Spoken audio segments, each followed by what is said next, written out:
dadka shacabka ee ku dhaqan gobolka Banaadir mar waliba ay ka soo baxayaan guryahooda waxaa la farayaa inay xirtaan afxirka face mask cid allaala cidii aan xiran waxaa la ganaaxayaa ganaax lacageed oo dhan $5 lacagtaasi ganaaxa waxa uu bixinayaa goobta lagu qabtay haddii uu bixin waayana waxaa la geenayaa saldhigga booliska ee ugu soo horeeya maamulka gobolka Banaadir ayaa waxa uu soo saaray amar ku socda shacabka magaalada Muqdisho gaar ahaan cidda aanan sidan face mask ama afxirasho waxay amartay in markaasi laga qaadayo qofka aan wadan lacag dhan $5 haddaba waxaa la isweydiinayaa ciidanka booliska ee lagu amray hawshaasi ma waxa uu qofka uga qaadi doonaa marka uu qabto telefonkiisa ayaa loogu tuuri doonaa mise akoon u gaar ah haddaba shacabka magaalada Muqdisho ayaa la dhax qaadnay mikrofoonka warbaahinta Nation iyagoo aan wax ka weydiinay sida ay u arkaan aad iyo aad ugu faraxsanahay maamulka gobolka Banaadir amarku soo saaray waan ka hortag caafimaad in face mask la xirto sidoo kale waxa ku boorinaa daruurinta bajaajleyda inay xirtaan face mask waxay soo kordhinaysaa ka hortag caafimaad oo ay qatarta oo coronavirus ka imaan lahaa ee ka hortagaysa si markaas oo bulshada ku dhex jirno oo ugu difaacileen qatarta caafimaad anu waan soo dhaweynayaa barnaamij kasta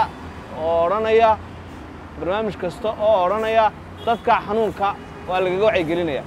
saadaradeed maadaama wacyigelin badan dawladda hoose ay soo jeedisay in la ganaaxo waa finalkan deefilay dhowr jeer hore dawladda hoose wax badan soo jeedisay maadaama dadka taladii ay qaadan waayeen in dadka xaggaas laga maro waan aaminsan dadku maas wada qaataan أنا محلولية محل مرين. أوكي. هذا محرنيسا. وحرناها. أوكي ما دام $5 الجناح وحرنا. أوكي. شو فائدة وليه مثلا؟ يا؟ شو فائدة وليه؟ قلت بالك سلمان لا حرتني ما فهمت ما أنت نقص كأولي هذه. ودي لا أبيك ما بسوي شقتي هذا هذه. قلبتي أتكفري نقص كأولي واجفتي. شو واحد أنا سوي شقتي ما فهمت أوكي. سلام أركان أمريكا الله يقول يا اسكت انا قريب مكسوب حلو اوكي واجباتك حق ودنيده iyo shaqada umada Soomaaliyeed ee u hayaan in ay kala dareemaan marka koowaad shacabka Soomaaliyeed dad baahi weyn u qaba ana cudurkan uu jira ana awoodi karin inay lacagta bixiyaan face mask wajiga ay ku xiran lahaayeen sanka ku xiran lahaayeen xagga caafimaadkooda lacag uma hayaan ma ba awoodaan halkii $1 dawladda Soomaaliyeed waxay leedahay wasaaradda caafimaadka dawlad jirta oo shaqaynaysa wasaaradda caafimaadka baahida shacabka Soomaaliyeed inay dhameystirto markay face mask ay gacanta ka wada saaraan ummadda Soomaaliyeed dhammaan inta ku nool bulshada 17 degmo ee Muqdisho ay ka baahi tirto wasaaradda caafimaadka face mask marka ay shacabka canshuur ku soo roogi karta laakiin amarka hadda ma qaadan karna sababtoo ah dawladii wax ma dhiibanba face mask shacabka Soomaaliyeed gacanta uma gelin waajibaadkii caafimaadka ka saarnaa aysan gudan markay ay gutaan ay dawladda saari kartaa canshuur laakiin adiga soo gado adaanan ku canshuuri shacabka ma awoodaan qaar kamid shacabkaasna waxay qabaan inaysan awoodinba afxirashada face mask lacagtii ay ku gadan lahaayeen لا ما أبون وحنا أنا حرينا أنا كاب قرابوين لعقنا ما هاي سكون كاب بيلك يا أقل قيل ما وجدهم أي أنت واحد كينين أدور فيس ماس محل توليجا ما يقولي سبب حاول حرويس ما بقى أبودي $5 $4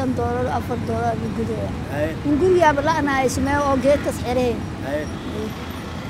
أنا أو حرت واثبة وميلي وكجعلها لكن ما بيستوي باقينا أنتو واحد أي موكينا horta waxaas lacagtooda ma helayno aniga dawladda amarkaas waa ku soo baxay waxaas hal hirtoon dhaxday unuguna waa qof oo iska dhibaataysan lahna yaabta guriga ku soo tagayn ilmaha qaraabinooyna maalintii hadda halka $2 lahay ilmo dabka ugu shidinooyna waxaas afkaas lagu hiraayn una ma awood inay gadano oo سوارك marka warka ka soo baxay ya سوارك warka ka soo baxay dawladda warka ma sha Allah la kasoo ma awoodi karin waxa ugu baaqaysa maadaama aanan awoodin afxirashada amarna leedin soo saaray xalad inuu iska dhibaataysana qof oo wuxuu buushlee iska garaawdaan danyar iska